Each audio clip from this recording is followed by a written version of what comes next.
बहू। पूरे 28 साल का हो चुका था ऋषभ, लेकिन शादी करने को तैयार ही नहीं था। माँ बाप पूरी तरह से परेशान हो चुके थे। जब भी किसी लड़की का रिश्ता ऋषभ के लिए लेकर आते तो वो शादी करने से साफ मना कर देता, चाहे लड़की कितनी भी सुंदर, कितनी भी अच्छी क्यों ना हो। ऋषभ के माँ बाप को इसकी वजह समझ में नहीं आ रही थी। अरे ऋषभ बेटा, अच्छी खासी नौकरी लग गई है, दिखता भी इतना अच्छा है, आखिर बात क्या है, तुझे शादी क्यों नहीं करनी? देख, तू हमारा इकलौता बेटा है, अगर तू शादी नहीं करेगा तो कैसे काम चलेगा? लेकिन मैं शादी करना ही नहीं चाहता, मुझे कोई लड़की पसंद नहीं आती। अरे बेटा, अगर कोई लड़की तुझे पसंद हो तो उससे शादी कर ले, हमें कोई ऐतराज नहीं है। हाँ ऋषभ बेटा, अब देख, तेरी माँ से भी काम नहीं होता। घर में एक बहू आ जाएगी तो कम से कम घर का माहौल भी अच्छा होगा और तेरी माँ को मदद भी मिल जाएगी। लेकिन मम्मी पापा कहाँ ना, मुझे लड़कियां पसंद ही नहीं आती। अरे लड़कियां पसंद नहीं आती तो क्या लड़का पसंद आता है? वो तो वक्त आने पर ही पता चलेगा। ऋषभ की बात सुनकर उसके माँ और पापा का सर चकरा जाता है। कुछ दिनों के लिए ऋषभ अपने ऑफिस के काम से शहर से बाहर जाता है और जब लौट कर आता है तो सामने का नजारा देखकर उसके माँ पापा बेहोश होते होते रह जाते हैं। अरे ये क्या, ये तुम्हारे साथ कौन है? माँ, ये दीपक है, मेरी पत्नी। हम दोनों ने शादी कर ली है। दीपक तुम्हारी पत्नी कैसे हो सकता है? अरे दीपिका होती तो बात समझ में भी आती, ये तो लड़का है। तो क्या हुआ पापा, आजकल तो ये सब फैशन में है और मैंने आपको बताया था कि मुझे लड़कियां पसंद नहीं आती। अरे तो इसका मतलब ये थोड़ी है कि तुम दीपक को दीपिका बनाकर ले आओगे। मुझे बहू चाहिए, बहू के रूप में, ये आदमी नहीं। लेकिन मम्मी जी, मैं आपकी बेटे से बहुत प्यार करती हूँ, मेरा मतलब करता हूँ। अरे इसको तो करता हूँ करती हूँ का अंतर भी नहीं पता, लेकर जाए इसे वापस। अगर आपने इसे घर से बाहर निकाला पापा तो मैं भी इसे के साथ चला जाऊंगा। मैं ऋषभ के बिना जी नहीं सकती, मेरा मतलब जी नहीं सकता। हमारा जिंदगी भर का साथ है, प्लीज हमें अलग मत कीजिए मम्मी जी, पापा जी। हे भगवान, ये तूने क्या दिन दिखाया? तेरे बेटे को थोड़ी अकल दे दे, लड़के को बहू बनाकर घर में ले आया है। अब क्या होगा, हम दुनिया को क्या मुंह दिखाएंगे? माँ, बेकार में परेशान हो रही हो। दीपक आपके सारे काम करेगी और एक अच्छी बहू की तरह आपके साथ रहेगी, देखना। पहले तो खुद तो क्लियर कर ले कि यह कुछ करेगा या करेगी, बाद में हम सोचते हैं कि हम क्या करें। बहू के आने के बाद क्या करते हैं, मुंह दिखाई की रस्म, तो आप भी वही कर लीजिए। आप चाहे तो मैं पूरे मोहल्ले में न्योता दे आती हूँ। अरे रहने दे, तेरी वजह से बेइज्जती और ज्यादा होगी।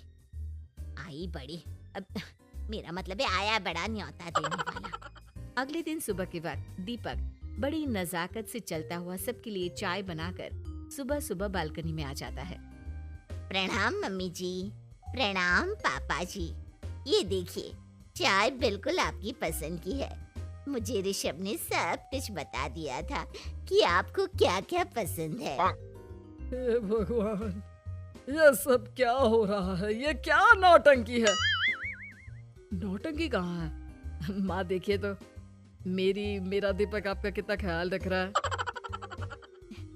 लाओ, अब जो भी है, जैसी भी है, चाय पियेंगे ही सही। थोड़ी देर के बाद, वैसे दीपक, चाय तो तुमने बहुत अच्छी बनाई है, चलो कुछ तो अच्छा हुआ। अगले दिन, अजी सुनते हैं, आज पैरों में बड़ा दर्द हो रहा है, लग रहा है घुटनों में फिर से कुछ न कुछ प्रॉब्लम हो रही है। डॉक्टर ने वो दवाई दी थी, उसकी मालिश करो ना अपने घुटनों पर, आराम मिल जाएगा। वो क्या है ना, खुद के हाथों से ठीक से मालिश नहीं हो पाती। अरे मम्मी जी, आपको परेशान होने की क्या जरूरत है, मैं हूँ ना, लाइए मैं आपके पैरों पर मालिश कर देता हूँ, मेरा मतलब कर देती हूँ। अरे रहने दे, घर में बहू होती तो सेवा करती, यहाँ तो आदमी बहू बनकर बैठा हुआ है। मम्मी जी नाराज मत होइए, एक बार मुझे मौका तो दीजिए आपकी सेवा करने का। अच्छा ठीक है, ये ले दवाई लगा दे। दीपक बहुत अच्छे तरीके से घुटनों की मालिश करता है। थोड़ी देर के बाद इतना आराम मिल रहा है क्या बताऊं, ऐसा लग रहा है मेरे घुटनों में कभी तकलीफ थी ही नहीं। लगता है तुम्हारी लड़का बनी हुई बहू तुम्हें पसंद आने लगी है। ऐसा कुछ भी नहीं है, वो तो बस इतने अच्छे से मालिश की इसलिए मैंने इसकी तारीफ कर दी। मम्मी जी पापा जी आपस में लड़ाई नहीं करते। अच्छा आप ये बताइए शाम के खाने में क्या खाएंगे? पनीर, दाल मखनी, पुलाव, कुछ भी स्पेशल बता दीजिए। अरे भाई ये सारी चीजें मुझे तो खाने में बहुत ही पसंद है। तुम क्या कोई औरत हो जो पनीर दाल मखनी बनाओगी? हाँ, अरे लड़का हो तो लड़के की तरह बिहेव किया करो ना। भले ही मैं लड़का हूँ तो क्या हुआ, अब तो मैं ऋषभ की पत्नी और आपके घर की बहू हूँ, तो मुझे उसी तरह से रहना पड़ेगा ना। अच्छा ठीक है, जो तुम्हें पसंद है बना लो। आदमी रसोई में खाना बनाते हुए कैसे लगते हैं, जरा मैं भी तो देखूं। शाम को दीपक सबके लिए अच्छा सा खाना बनाकर डाइनिंग टेबल पर लगा देता है। ऋषभ ऑफिस से जब लौट कर आता है, सब लोग खाना खाने के लिए बैठ जाते हैं। अरे वाह, क्या गजब का पनीर और दाल मखनी बनाई है। ऐसा जायका तो होटल के खाने में भी नहीं आता। दीपक, कितना अच्छा खाना बनाती हो, मेरा मतलब बनाते हो। तुम्हारी इसी अदा की वजह से तो मुझे तुमसे प्यार हो गया। अरे बहुत हो गया, आदमी होकर आदमी से प्यार करते हो। अरे लेकिन कुछ भी कहो, जरा खाना खा कर तो देखो ऋषभ की माँ, मजा आ जाएगा। हाँ वैसे बात तो आपकी सही है, खाना तो वाकई में लाजवाब है। इतना स्वादिष्ट पनीर तो मैंने अपनी जिंदगी में नहीं खाया।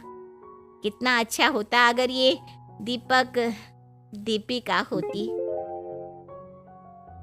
और फिर अगली सुबह कुछ ऐसा होता है जिसे देखकर ऋषभ के माँ और पापा ना केवल खुश होते हैं बल्कि हैरानी से उनकी आंखें फटी की फटी रह जाती हैं। उन्होंने जो नजारा अपनी आंखों के सामने देखा उसे देखकर उन्हें अपने आप पर भरोसा नहीं हुआ। सुबह का वक्त था, सब लोग बालकनी में बैठकर सुबह की चाय का इंतजार कर रहे थे। तभी रसोई में से एक बहुत ही खूबसूरत लड़की जिसके लंबे लंबे बाल थे और जिसने साड़ी पहनी हुई थी, हाथ में चाय की ट्रे लेकर वहां आती है। अरे ये कौन है? रातों रात हमारा लड़की बहू बन गया क्या? मुझे लगता है कोई सपना देख रहा है। इतनी सुंदर बहू तो हमने सपने में भी नहीं देखी। देखा माँ, जादू हो गया, जादू। अरे लेकिन ये है कौन? तुम्हारा वो आदमी वाला पत्नी कहाँ चला गया? आपने मुझे पहचाना नहीं? मैं दीपक नहीं, दीपिका हूँ। इतने दिन से लड़के के कपड़े पहनकर आपके घर में आपकी बहू बनी हुई थी। माँ ये दीपक नहीं, दरअसल ये दीपिका थी, लेकिन इसे लड़कों की तरह रहने का शौक था और इसे लड़की की तरह रहना मंजूर नहीं था, इसलिए मैं इसे लड़के के रूप में आपकी बहू बनाकर यहाँ ले आया। तो फिर अचानक ये उसका हृदय परिवर्तन और रूप परिवर्तन कैसे हो गया? वो क्या है ना, मुझे बाद में एहसास हुआ कि आप लोग इस बात को लेकर बहुत दुखी हैं कि आपके बेटे ने एक लड़की के साथ शादी की है, इसलिए मैं अपने असली रूप में वापस आ गई। हमने कोई पुण्य कर्म किए होंगे जो तुम्हारे जैसा, मेरा मतलब तुम्हारे जैसी बहू मिली, इतनी खूबसूरत और इतना ख्याल रखने वाली। भला हो भगवान का कि हमें लड़की बहू मिली है, लड़का बहू नहीं।